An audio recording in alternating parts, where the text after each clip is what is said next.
*_. Before we get started, if you're new here, please subscribe to the channel. It really helps me keep sharing real, raw stories. And don't forget to share your thoughts in the comments. I want to know how you would have felt if this happened to you **. It happened on a Thursday night, the moment I finally saw it instead of just sensing it. We were sitting side by side on the couch, a movie playing in the background. Technically, we were watching it together. In reality, neither of us was invested. Her phone vibrated. She glanced down, and I caught it, the smallest change in her expression. Barely noticeable.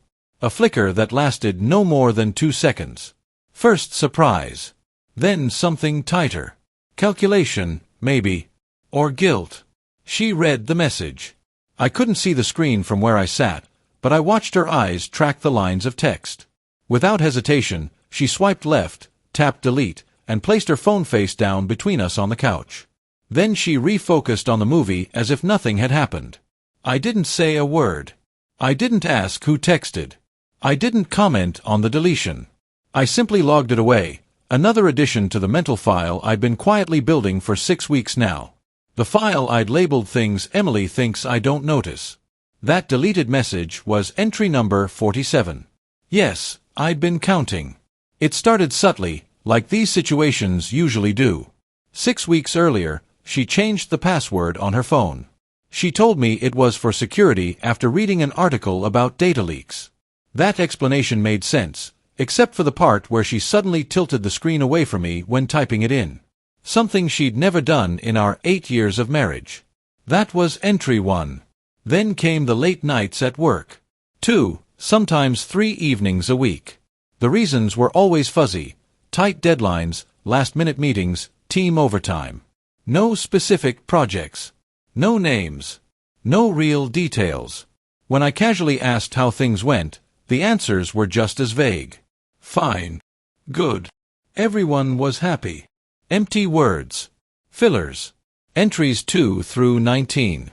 Then she announced she wanted to join a gym.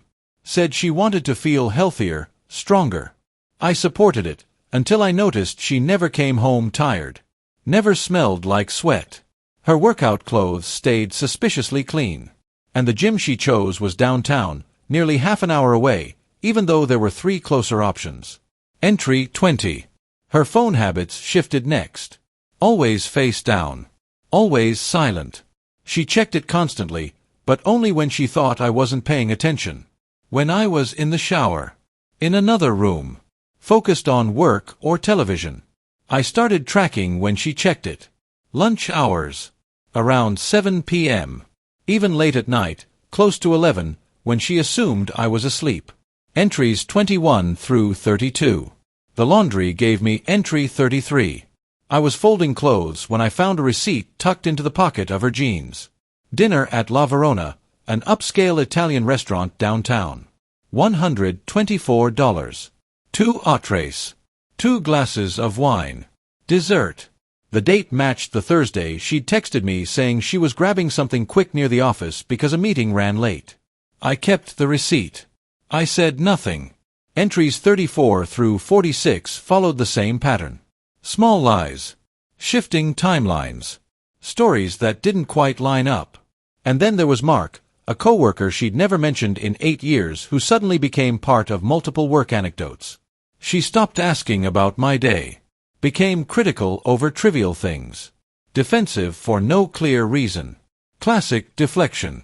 I recognized the signs because I researched them. Articles. Forums. Personal stories from people who'd lived through the same slow unraveling. While she thought I was clueless, I was educating myself. But I wasn't collecting these details to confront her, not yet. I was collecting them because suspicion means nothing without proof. Because patterns matter more than isolated moments. Because documentation beats denial every time. So I watched. I noted. I stayed silent. For 6 weeks, I became a witness to my own marriage falling apart, mentally recording everything like a court reporter. That deleted text on Thursday was entry 47. Friday brought entry 48, another deleted message, this time in the bathroom. The door was cracked. She didn't realize I could see her reflection in the bedroom mirror. Saturday gave me 49 and 50. 2 messages erased while we cooked breakfast together. Sunday morning, I decided it was time. 6 weeks of patience was enough. I asked her to sit with me at the kitchen table. "We need to talk," I said evenly. Her body tensed immediately. "About what?" Her voice had that forced cheerfulness people use when they're hoping you don't know what you already know. I opened the Notes app on my phone. "I've been keeping a list," I said. "For 6 weeks. Would you like to hear it?"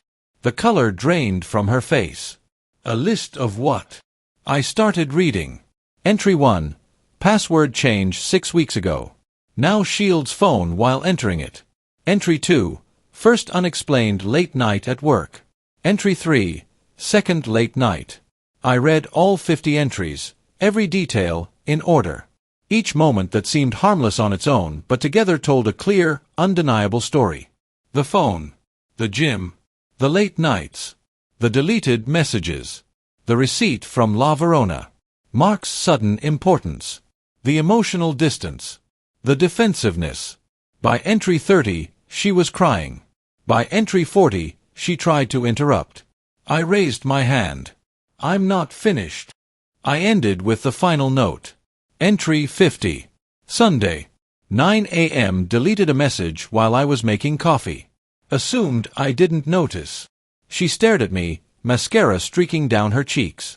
"You've been watching me for 6 weeks." I shook my head. "Not watching. Observing. There's a difference." She reached for my hand. I pulled away. "Who's Mark?" She collapsed into sobs. "How did you?" Entry 38. I cut in. "First time you ever mentioned him." Entry 41. Lunch with the team, turned into lunch with Mark and 2 others. Entry 44. You credited him with a strategy idea. He went from non-existent to central in 2 weeks. She confessed in fragments. Mark worked in accounting. It started friendly, turned flirty, crossed lines. She claimed it was emotional, not physical. I placed the La Verona receipt on the table. $124 says otherwise.